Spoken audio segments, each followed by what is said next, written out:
Assalamualaikum warahmatullahi wabarakatuh. Kami dari kelompok 6 izin untuk mempresentasikan terkait tugas biostatistik, materi terkait uji chi-square untuk frekuensi kategorikal.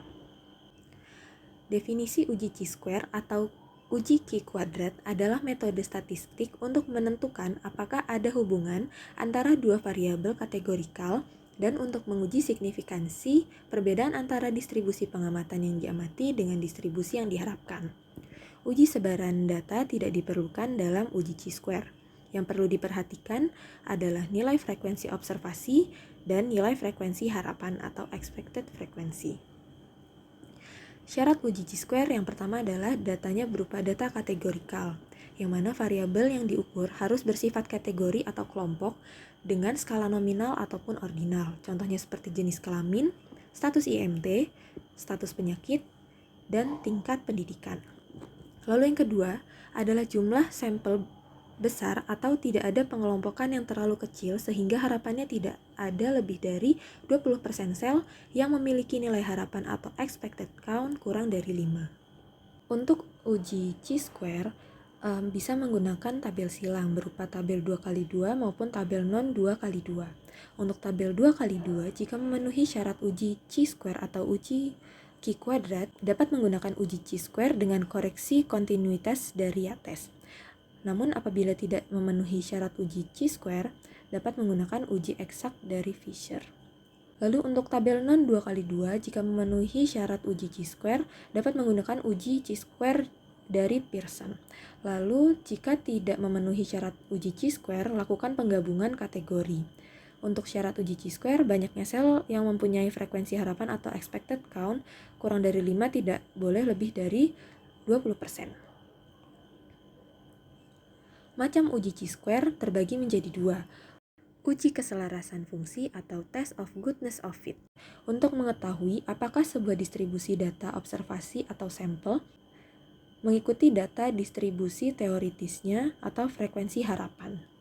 Lalu yang kedua, uji tabel kontingensi atau test of independency untuk membandingkan dua variabel kategori berupa proporsi yang tidak berpasangan atau independen. Contohnya seperti mencari hubungan antara jenis kelamin dengan kejadian hipertensi. Uji keselarasan fungsi atau test of goodness of fit. Tujuannya mengetahui apakah sebuah distribusi data observasi atau sampel mengikuti data distribusi teoritisnya. Langkah-langkah menggunakan uji goodness of fit. Untuk sebagai contoh menggunakan variabel merokok. Yang pertama, membuat hipotesis berupa H0 yaitu distribusi frekuensi observasi mengikuti distribusi harapannya. Lalu HA, distribusi frekuensi observasi tidak mengikuti distribusi harapannya. Lalu yang kedua, buka SPSS, klik Analyze, kemudian pilih non-parametrik, selanjutnya pilih chi-square. Lalu yang ketiga, pada kotak tes variable list, masukkan rokok, lalu kotak expected range, centang bagian get from data, dan bagian expected value dicentang bagian all categories equal. Lalu selanjutnya untuk interpretasi hasil, kita dapat menyimpulkan H0 apabila nilai signifikan atau p-value lebih dari sama dengan 0,05, yang artinya distribusi frekuensi observasi sesuai dengan frekuensi harapannya.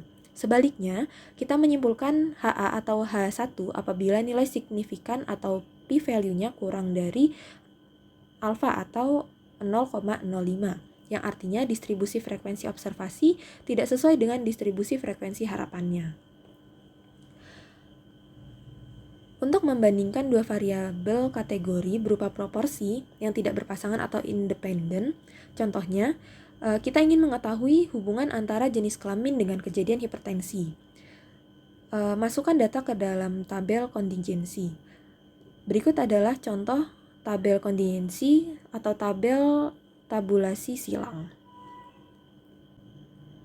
Lalu uji yang kedua adalah uji tabel kontingensi atau test of independency.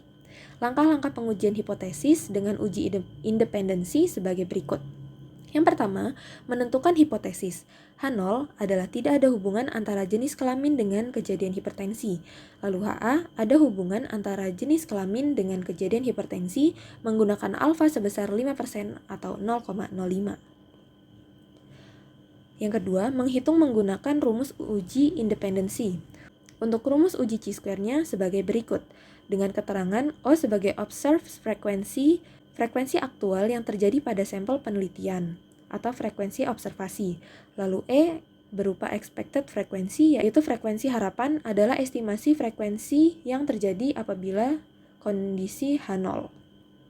Untuk hasil perhitungan dari rumus tersebut pada contoh dari kasus pada slide menghasilkan nilai X kuadratnya sejumlah 5,35. Lalu yang ketiga, menentukan derajat kebebasan atau degree of freedom. Untuk derajat kebebasan dihitung berdasarkan dari rumus R-1, C-1 sama dengan 2-1, 2-1 sama dengan 1. Berdasarkan dari tabel titik kritis di distribusi chi-square, maka nilai titik kritisnya adalah 3,841. Dengan keterangan R adalah jumlah row yang artinya jumlah baris dan C adalah jumlah kolom atau jumlah kolom. Untuk menentukan pengambilan keputusan ada dua cara. Yang pertama, cara pengambilan keputusan dengan membandingkan antara nilai uji chi-square dengan tabel distribusi chi-square.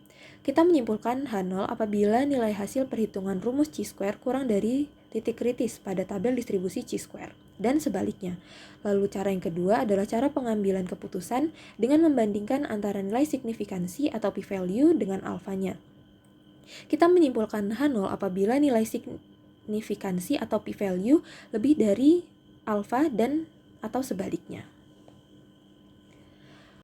Langkah-langkah pengujian uji independensi dengan menggunakan SPSS. Yang pertama, menggunakan hipotesis. Sebagai contoh, ingin mengetahui hubungan rokok dengan hipertensi. Dengan H0 tidak ada hubungan antara merokok dengan hipertensi, dan HA atau H1 ada hubungan antara merokok dengan hipertensi. Lalu yang kedua, buka SPSS, kemudian klik Analyze, kemudian pilih Deskriptif, dan pilih Cross-Tab. Untuk membuat tabulasi, pada kotak row diisi merokok dan pada kotak kolom diisi hipertensi. Selanjutnya, klik kotak sel dan centang bagian count, observed, dan expected, dan bagian percentage, centang bagian row, kemudian klik continue. Kemudian klik kotak statistik dan pilih kotak chi-square. Kemudian klik continue. Setelah semuanya selesai, kemudian klik OK. Kemudian, klik kotak statistik dan pilih kotak chi-square. Kemudian klik continue. Setelah semuanya selesai, kemudian klik OK.